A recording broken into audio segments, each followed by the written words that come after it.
Tieši pašlaik notiek milzīga ekoloģiskā katastrofa. Tā notiek reālā laikā un skar reālus cilvēkus.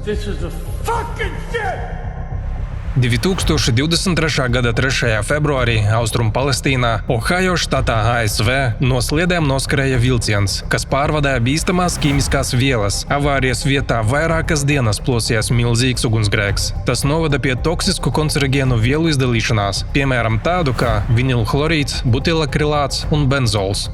Šīs vielas ir bīstamas cilvēkiem. Tās izraisa daudzas mutācijas un vēzi. Katastrofa notika vienā no Amerikas pašām auglīgākajām teritorijām.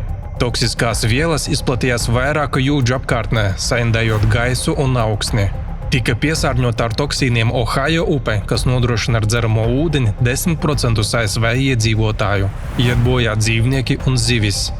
Šāda traģēdija ir iespējama tikai patērētāju sabiedrībā.